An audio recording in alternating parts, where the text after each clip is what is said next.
Okay. Yeah, we're good. We're live. Yeah. Erev Tov, everybody. Welcome. We are back again for attempt number 2 Yes. to get this incredible interview out there for the public. So, good evening, ladies and gentlemen.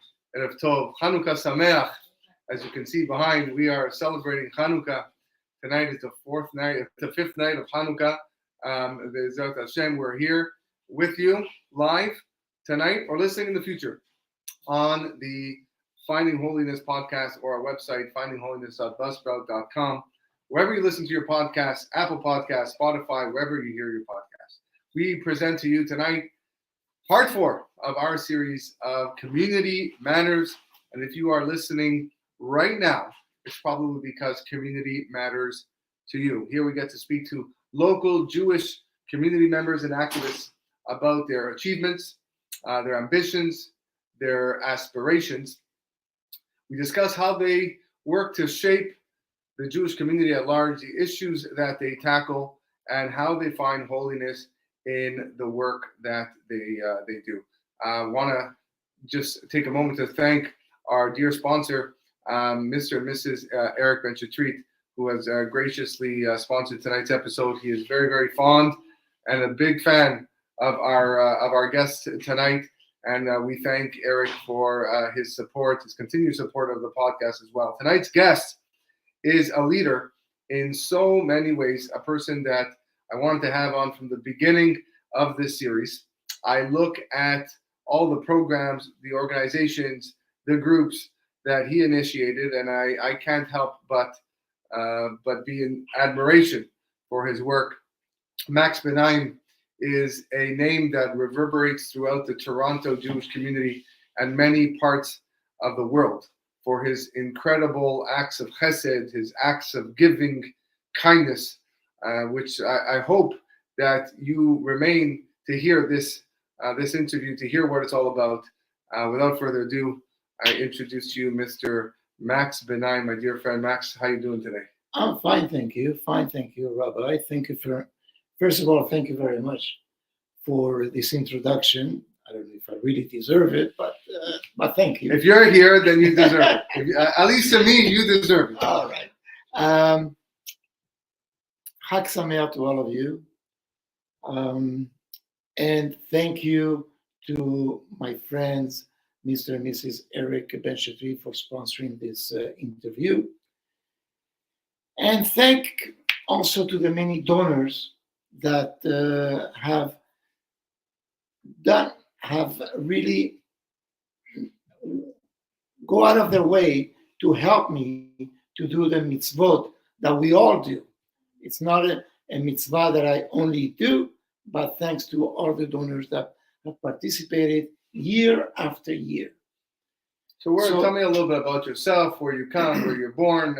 Some people know the name of Max Benaim. A lot of people know the name Max Benaim, but a lot of our listeners might not. Okay. So where were you born? When did you move to Canada? Okay. My name is Max Benaim. I was born in 1951 in the city of Tangiers, Morocco, to a beautiful family, my dear and lovable, and my father, Zichrono Livracha, Jacob Benaim, and Rachel Benaim, Zichrona Livracha. We immigrated to Canada with my parents and 6 siblings in 1964 by boat. Not a cruise liner, I can tell you that. Not a Norwegian or the Princess, but it was quite a struggle. 11 days in the Mediterranean, which we thought that was going to end of our trip. But, my 6 siblings were my sister, Zichrona Livracha, Esther, my other sister, Anna, my brothers, Mo, Elias, and Judah. Albert, the Bechor, the oldest, made Aliyah at the age of 16 years old from Morocco, where he belonged to an underground operation from Morocco, which took him, I don't know, maybe 6 or 9 months to reach Eretz Israel. He joined a kibbutz, and then the IDF, and served in the IDF, and fought in the Six-Day War. And the youngest is Stan, who was born in Canada. So that's our family history. Upon our arrival in 1964, as a matter of fact, it's in 1964 in November the 11th, we arrived in Toronto. A few months or maybe a year right after, first of all, we belong to the Petah Tikva and Castilla congregation.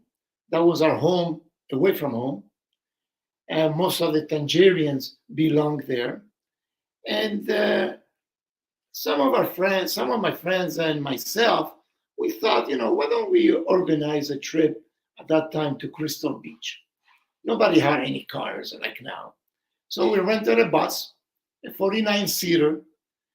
We worked all night, we promoted, and we had a full house, sold out. And that was the beginning of our youth organization.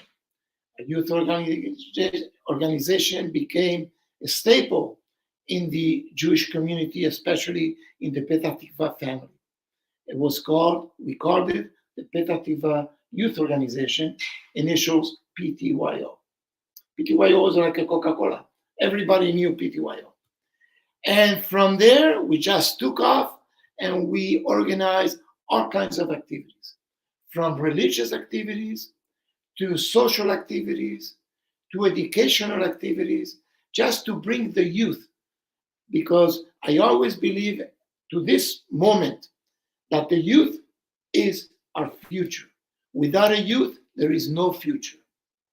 So we had many, many activities.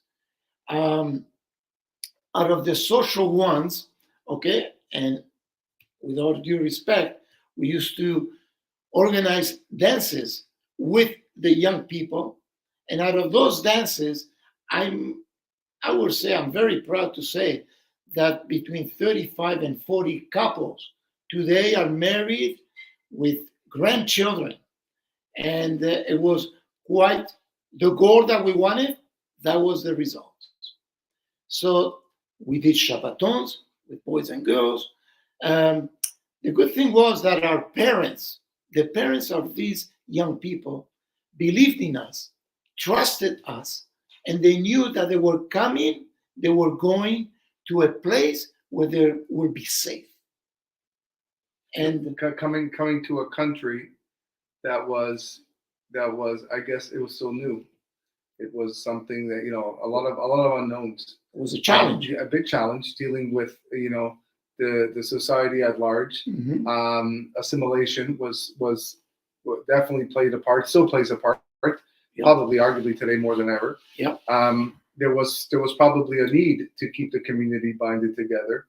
And I wonder if that played a role in the decision making of the PTYO of keeping the Sephardic Jews together, beyahad, as one, and not letting them disperse outwards. Definitely, and that was our goal. As a matter of fact, our slogan of PTYO was "Unity is our goal," Mm-hmm. and we had pens and and that was our slogan, our letterheads, and everything. And I dedicated really my entire life since I was 16, 17 years old to be involved in synagogue activities, in synagogue in every way, shape, or form. I entered the Board of Governors, one of the youngest, as a member of the Board of Governors, and then I rose really to be the president, not only president of Petah Tikva, but not too long ago I was president of the Kehila Center because I moved, up north, even though it takes me quite a walk. To walk, almost 50 minutes one way, because since my beloved mother passed away, I didn't make a promise, but I started to walk on Shabbat and holidays and it's been now 20 years. So I have a lot of miles that that I have accumulated walking back and forth. It's a challenge. I must say it's a challenge. And now, I'm not 20 years old or 30 or 40. I'm 71 years old, even though I look young. Okay, but it's a pleasure to walk. On Shabbat or on a holiday. It's a little bit lonely because that's the time that I speak to my father or my mother up there. Um, Throughout the years, unfortunately, we had disasters in our family. Then we can move into other subjects and other activities. At the moment, because we are celebrating Hanukkah, 25 years ago, we were sitting around, my wife, my two kids, Marcos and Jack, and we were talking and we said, why don't we help out those that cannot light the Hanukkah? Seniors who don't have anybody, who may have a son or a daughter that unfortunately cannot make it to their homes, or anybody that is disabled, that cannot hold a candle to light the Hanukkah. And I believe I was asking my wife the other day, who gave us the name, and we honoring Mimi's light. Mimi is a young lady at the time. Well, she's still a young lady. She was born disabled. Okay, she's in a wheelchair. She can light the Hanukkah with a lot of problems. Okay, so it is, to me, it's one of the biggest mitzvah to go to her house, help her light the Hanukkah, and just to see the smile, and just for her to tell me thank you, which I really don't need any thank you. But it's something that, for 25 years, my wife and my two kids, we started going. Then, Jackie moved to Israel. Marcos has his own family now. But two sons. I got two sons, yes. Jackie has married to Andrea and three beautiful grandchildren. Estrella Jr., Lake, and Miguel, which is really Menachem Moshe, but they call him Miguel. And here, Marcos married to Dr. Ilana Greenberg Benaim, and our beautiful granddaughter, Ella Benaim. So that's our family. We created Mimi's Light, and it's been a big success. Now, there's other people that want to join, and I have to pay tribute to Maurice Hosier, who's helping out. And he's a true believer that we should continue this, even though, I will be continuing, this program. So that's about Mimi's Light. So the feeling, the feeling you must get, every time you leave, these homes of the elderly or those that are not physically able to light the candle. You spoke about gratitude, which is what the holiday of Hanukkah is all about, right? Being modeh to HaKadosh Baruch Hu for the miracles that took place way back when during the Greek Empire. That's it's probably this act of chesed is like, you feel thankful, right? It's like you got the opportunity to be here and make their holiday. I feel more than thankful, and I truly believe that mitzvot is contagious. Mm-hmm. Once you do a mitzvah, it leads you to another one, and to another one, and it's a non-stop. Sometimes my wife really tells me, "You're a little bit crazy. You go from one to the other to the other." Well, stop, take it easy. But I can't. Mitzvah goreret mitzvah. I can't. As Berkei says. It's something that I want to give. To live is to give, and then we'll touch to live and to give. The slogan. The slogan. We're gonna get to that. We got a lot to do. This is just an inkling of what there is to come. The Mimi's Light. I want to stick with the elderly for a moment because you seem to have a very strong connection with helping those who are vulnerable and those people in need. You have strongly advocated getting the community involved in visiting the elderly. During your tenure of many synagogues, the one that I'm employed as rabbi, as you mentioned, you were past president. Just for example, you used to urge the community to pick up the phone, to call people who are home alone. Besides for the obvious mitzvah of Bikur Cholim, why is this important to you? Like, why do you think it's so hard for people to follow this footstep? What do you think people are afraid of? And why do you care so much about this? I care because one day, and Be'ezrat Hashem will reach that age to be senior, to be 80, 90, 100. And to me, it's unbelievable that when I pick up the phone and I have a list every Friday, and I call. Unfortunately, I don't have that many now because a lot of them passed. And it only takes a minute, my dear friends, a minute to pick up a phone and say, "Hi, this is Max." Sometimes they know your voice. It's like a bridge. I'm building a bridge. When I don't call on Friday, believe it or not, they call me on Mosai Shabbat and they tell me, "Are you okay?" I say, "Yes, I'm sorry, but I was so busy that I just couldn't." And wherever I am in the travel business, okay? And wherever I am, whether it's in the Dominican Republic, whether it's in Israel, whether it's in Russia, that I was, and I call my people to wish them a Shabbat Shalom. Sometimes the hours do not correspond because of the change of time. But it is important because Be'ezrat Hashem, we all will be in that position. And there's nothing better than receive a call.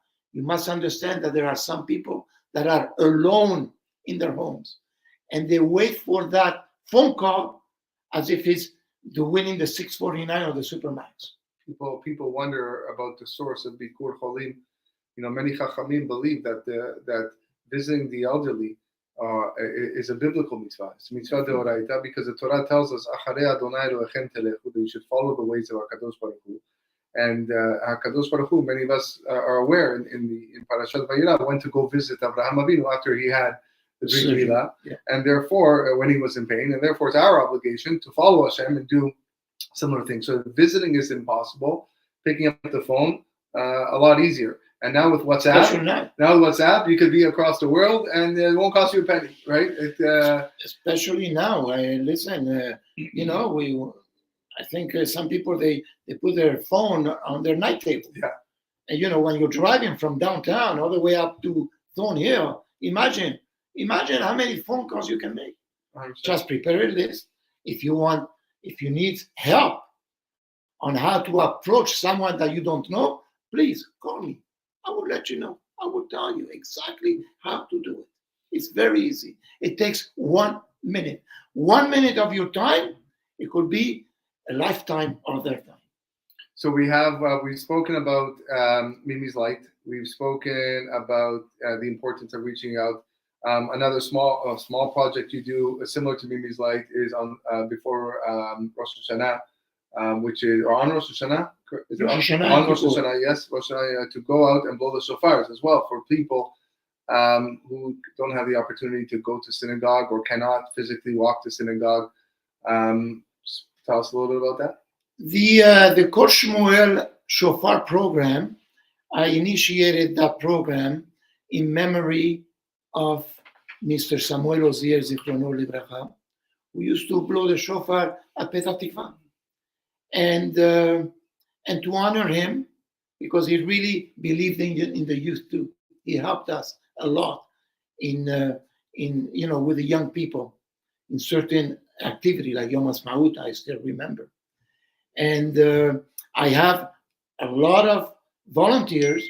It's not me, I don't blow the shofar, but a lot of volunteers that for the last 12 years, they have gone to homes, to even bakeries, to hospitals to blow the shofar, sometimes during the 2 days of Rosh Hashanah, where they had to walk. They don't take the car. This is after a 5-hour tefillah, right? Yes. Yes. They would, They will go, they will rush having their lunch, and then they will rush. I have to pay tribute tonight to my dear friend, beloved friend, Jack Buzago.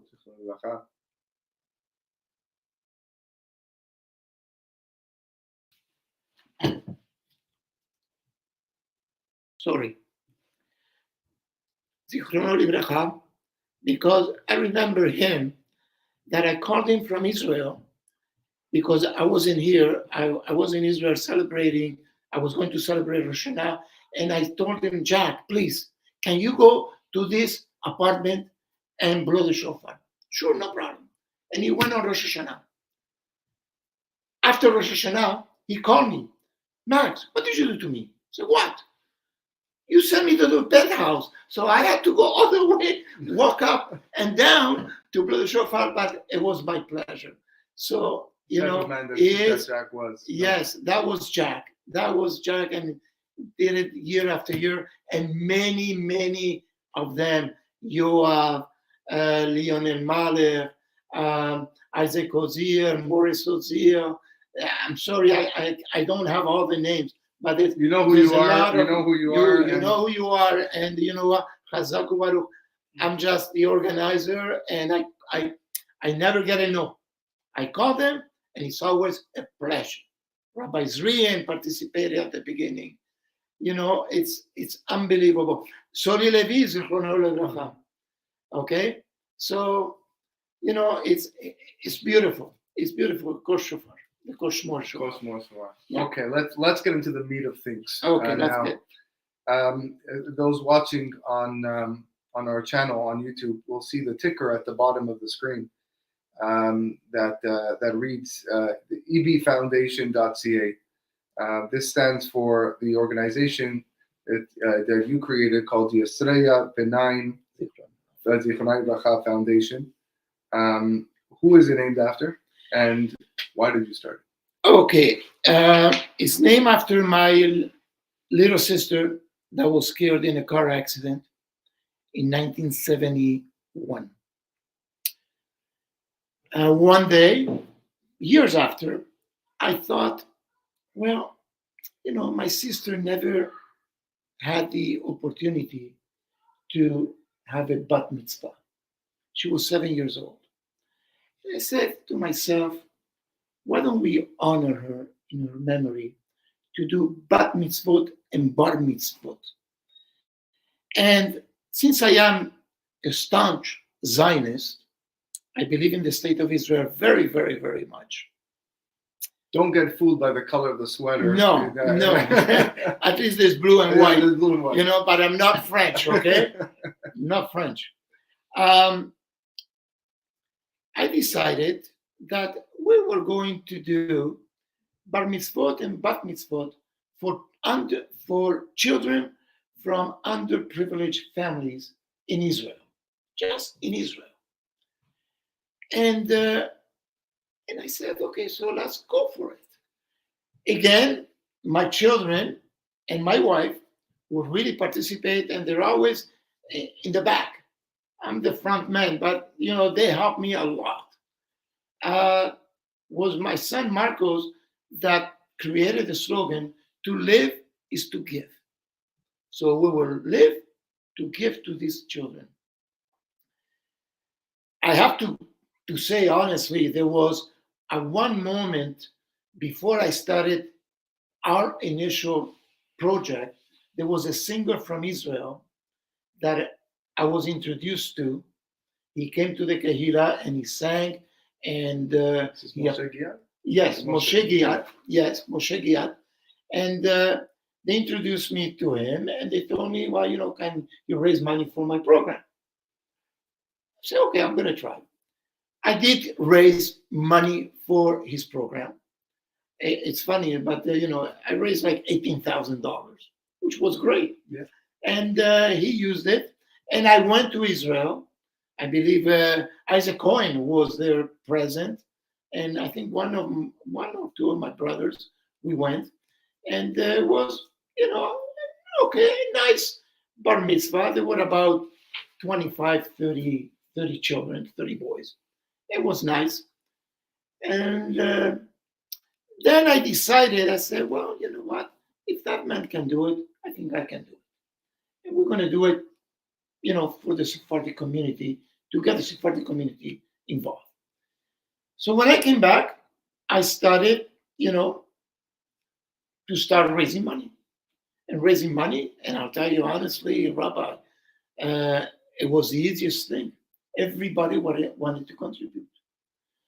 Some people contributed whatever they could, and some people contribute, large sums of money. Sponsoring, we set at $750, but due to inflation, now we're talking now 13 years ago, now to sponsor a child is $1,100, which is 100% tax deductible. So we started that program every 2 years. Now we got down to every year. And we are reaching more or less the 1,000 kids that will be benefiting from this program. Each child, each boy gets a brand new tefillin with a brand new talit, with a siddur, with an embroidered talit case and the tefillin case. I have to mention and pay tribute to my friend Shlomi Torjman from Kiryat Gat, who he's like a brother to me, and he is really my right hand, and we do things together because he believes in this project. שלומי, מה נשמע אם אתה שומע אותנו? Yeah, it's 3 o'clock in the morning, but okay. I told him to Definitely. Shlomi and I were colleagues Yes. when he came here to work as a shaliach at the school that I teach in, and I love seeing him. Amazing gentleman. He is an amazing human being. He's got a beautiful family, beautiful mother, beautiful. It's I can't say. I don't know. It's too much. This guy is too much, and I only met him when I was president, and he heard me speak at the podium, and he approached me and he says, "Wow, I really didn't believe that people in Canada could speak about Israel like you do." And from there on, it was like a takeoff. I have to pay tribute also to Rabbi Ben Arosh from Winnipeg and now from Israel, that we did the first bar mitzvah at the Sephardic Educational Center in Jerusalem. And it was just a conversation of not even half an hour. And he said, well, let's do it. I said, well, let's do it. And I was the fundraiser, and we did it. So, not too long ago, I'll tell you, in April, I think it was, April, right after Pesach. In April, I don't know. Recently, we did a bar mitzvot and bat mitzvot for children, not only from underprivileged family, but children that were abused in their homes and they were taken away from their families. And it was very, very emotional, it was too much, even for me, that I've seen kids that, that come to the bar mitzvah, or even their parents that come to the bar mitzvah, and I buy the best scotch, blue label, to serve them, because they deserve the best. Not only the parents, but the kids they are treated royally, and they get a whole day. We bring them from every part of Israel, whether it's Kiryat Shmoni, whether it's Ofakim, whether it's Kiryat Malachi, from the poor areas of Israel, Yerushalayim, Dimona. We did from almost every part of Israel, and we welcome them with open arms. My wife is one of the biggest helpers. My wife is one of the biggest helpers, and my kids. and my family. Something personal. 6 years ago or 7 years ago, I was diagnosed. And 1 year, no, I was diagnosed. I went through the whole procedure of chemo and radiation and blah, blah, blah. And we didn't stop doing this program because we truly believe in this program.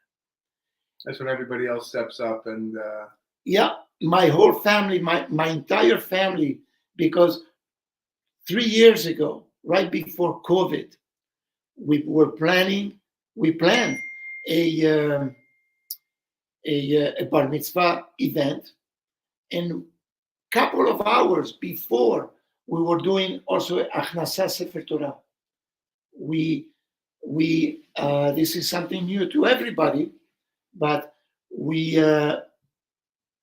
gave a gift on behalf of the Sephardic community in memory of Estrella Benaim Foundation, the Sefer Torah, to a school, to a youth center in Israel that did not have a Sefer Torah. And they used a Sefer Torah every Monday and Thursday. Not only that, this past Simchat Torah, my friend Shlomi sent me a picture, of them, because it's the only Sefer Torah that they have, dancing with the Sefer Torah. And I felt like that was like winning the 649. Better than winning. Yeah, unbelievable. Well, yeah. So, oh my God. So, can you describe? I don't know if you can, and maybe this is an unfair question, but describe the feeling of emotions from these parents, from these family members in attendance, watching their children celebrate a bar bat mitzvah when they thought that they could never provide that for their kids. well, I'll tell you, Rabbi, you know what? I remember the feeling of my own, putting on the tefillin of my own son, and the chills that I'll tell you something. We invite people that are in Israel that are from Toronto. We always invite, and he always shows up, Rabbi Yasayak, his son Aaron, and last time they brought his grandchild, because he helped us to don the tefillin. Because 1 year, well, not too long ago, we had 50 bar mitzvot in one day. So imagine to put 50 bar mitzvot, because some of the parents don't know, some of the kids don't know. So it was quite a challenge. Now, 2 or 3 months ago, we did 25. Even though that was a challenge, but we did it. It's recognized by the chief rabbi of the Kotel, Rabbi Rabinovich. He always comes to us. He always blesses the kids, the children, talks to us. And at the celebration, we have members of the Knesset. We have we have Mazel Tov greetings from the Prime Minister of Israel. This is not just a small event that we have. We have attained this level of acceptance, okay? And this is a hood. It's really now regarding the parents, how they feel. Well, I'll tell you, from the moment they arrive at the Kotel, because what we do is, when we bring them, they come to the balcony of the Kotel, and we have a breakfast prepared for them. Because, if they come from Kiryat Shmona, they have to get up at 5 o'clock in the morning in order to arrive at 8:30, 9 o'clock. Sometimes they're late. So they have to eat something. They have to drink something. So from the moment they arrive, the parents, the mothers, the fathers, the kids, thank you, and thank you, and thank you. And I'm going to tell you a story. Not too long ago, Rabbi Garson, who was the chief rabbi of Spain, who lives now in Granada, who I invited him, and he never missed once. He will come, and he will help us, and he will thank me, and he will participate. I had a problem last year with one of the one of the children. The problem was that the counselor came up to me and he says he doesn't want to put his tefillin. I said, why? He's very sad. Very sad. Why? Say his father was killed 2 months ago. So he wanted to come, but he didn't feel. So I asked Rabbi Garson, I said, Rabbi, do me a favor. This boy had this tragedy in his family 2 months ago before coming. He didn't want to come, but he made that effort. The mother sort of forced him to come. He didn't want to put it to him. It's okay. He went to him, and I still have a picture. And he spoke to him half an hour in his ear. Half an hour. And I was watching them from far away. Half an hour. At the moment, I saw the smile on the kid, and he was putting his feeling. That is something, gratitude. That's I cannot explain it. It's an image in your brain that I will never be erased. Will never be erased. And then the party, we go to a 5-star hotel or a 5-star restaurant. No restaurant. Yeah, Cater, right? Cater. All we do at the Bet Shmuel. Beautiful place, and the menu is top notch. We bring live music and DJ, okay, and it's unbelievable. And then we give them gifts. It's not just because the boys, they get the best thing out of this. They get the tefillin, the talit, the sidur. But the girls, we have to give them some jewelry. We give them beautiful candle holder, Shabbat candle holders, okay?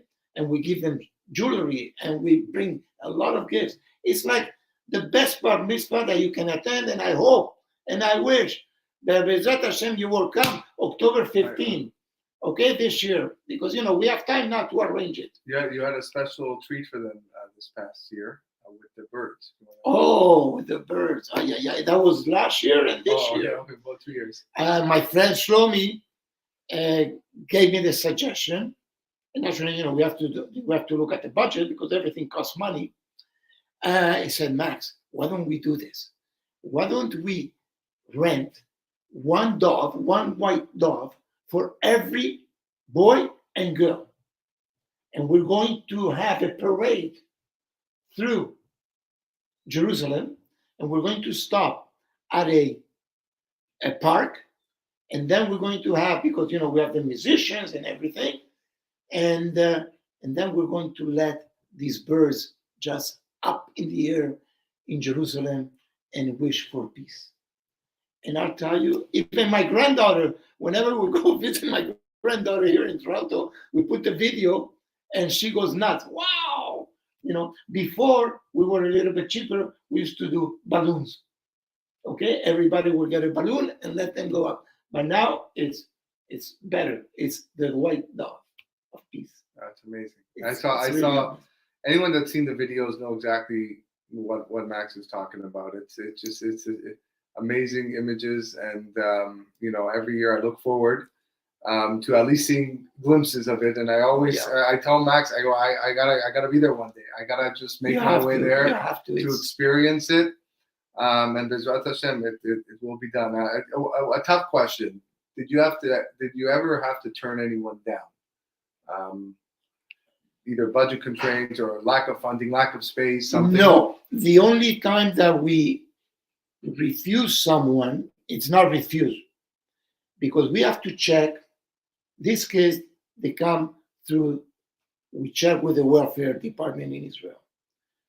Now, there's always, unfortunately, at the beginning, we didn't check not their background, but we didn't check their family, where they live, and how they live and all that. So we found out through our contact I'll tell you honestly, it was in Kiryat Shmone, where one or two kids, they were living in mansions. Yeah, Oh, good for them. But yeah, not- good for not- them. But and I had a contact over there, Esther Kerub, which is Isaac and Salomon Kerub's sister, which helped me. Okay, and said, Max, you don't worry. I'm going to check them out because I know everybody here. Check them out. Came back, said, Max, this one and this one. No. I'm sorry. You can't because it would take the spot for two others. Yeah. Okay. So, but we never, ever refuse anybody. So As a that- matter of fact, I'll tell you something, Rabbi. Once I was in the, I don't know if it was Petah Tikva or Kehila. Somebody came up to me, and these people that sometimes they ask for donations for the yeshivot or for their families and all that, came up to me and he says, "Can you help me? Because I'm going to do a bar mitzvah for my son." I said, "Well, you came to the right place. Mhm. When?" This time, I said, "Okay, I'm going to be in Israel. You know what? I'm going to do. My organization is going to do your bar mitzvah." What? Yeah, you don't have to pay nothing. And that time was a 2-day bar mitzvah. Mhm. We brought them one day. We gave them accommodation at the Sephardic Center, and the following day was a bar mitzvah day. So you come, give me your name, and contacted him. He said, "We come and bring the bar mitzvah." Well, to my surprise, but it was good. Thank God. Baruch Hashem, we had the money. He came, he has 6 children. 6 children. And the bar mitzvah, I think, was the 7th, and the wife. So I had to get like 2 rooms, True, yeah. So, but it's okay. Baruch Hashem, they loved it. They thanked everybody, and it was beautiful. It was beautiful. I can attest. Just doing my son's bar mitzvah in Israel. Max has these connections somewhere at the Kotel. I don't know how he knows these people. Now I know how he knows these people. But call this person, call this person. They're going to take care of you. It's amazing. I just they say his name, and they took care of me very well. Baruch Hashem. It's nice. It's very, very gratifying. Like I said, one mitzvah goes to another. I'm going to tell you, listeners, right now, I raised money for the IDF. I was honored. And I'm proud of saying this. I was honored by the Kfir Brigade. And just Google Kfir Brigade, and it will tell you what they do in Israel. I was honored to be speaking in front of 800 newly Chayalim, soldiers, on behalf of the Sephardic community here in Toronto. That was, I think, one of my biggest moments, in Israel, where I spoke to this Chayalim. As a matter of fact, I did a special trip for 3 days just to go speak and come back. So, what can I say? All I'm saying is to listeners, to the young people, get involved. Get involved because it's gratifying. Because once you do one mitzvah, you will feel it in your heart. Pick up the phone on a Friday or before a Chag. Wish someone who doesn't even get a phone call during the week or during the month or during the year, and wish them Shabbat Shalom. Just Shabbat. Hi, how are you? Shabbat Shalom. Wow. And then they will get to know you.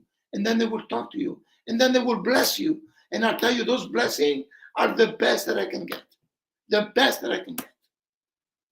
And you have listen, for we understand some people it's not easy. They may not be extroverts, they're more quiet, they're more shy.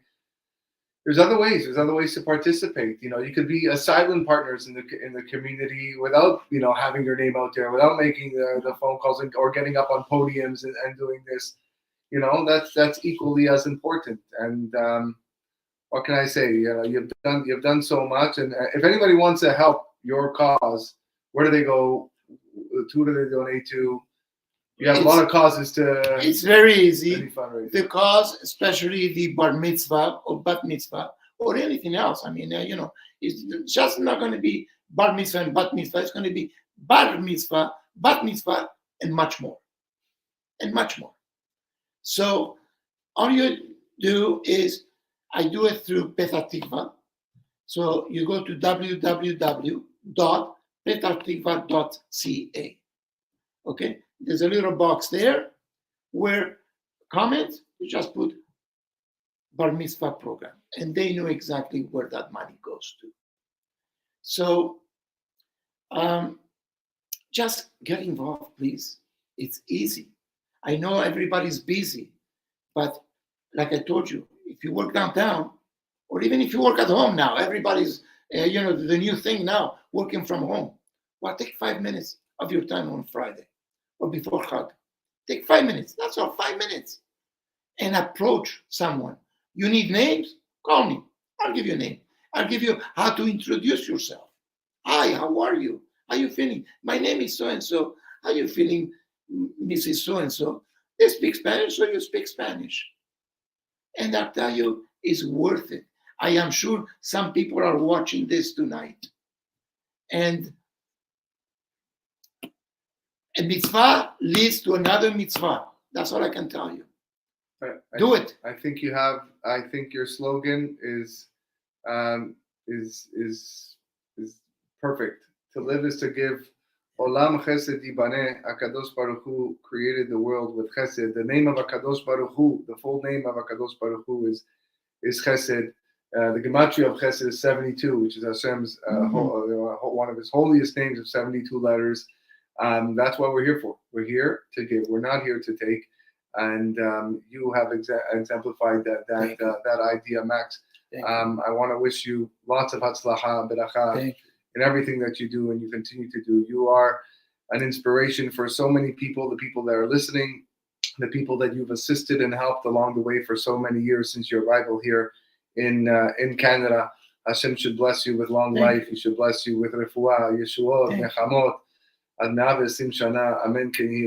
Thank you very much. Thank you very much, Rabbi, for having me tonight. Ladies and gentlemen, this concludes part 4 of the Community Matters program, a division of the Finding Holiness podcast. If you know anyone that would fit perfectly on our show and share their stories, please contact me privately, findingholiness@gmail.com. Easy enough. If you want to sponsor this episode, no, not this episode. We have this episode sponsored. If you want to sponsor future episodes, check out our website, findingholiness.com. or findingholiness.buzzsprout.com. Click the link at the top of the page. We hope that you can join us next time when we bring in another important and influential community member to discuss their personal trek towards molding the Jewish community for the better and their search to find holiness. You know why? Because holiness matters. Wishing you and everyone a Chanukah Sameach and a wonderful night.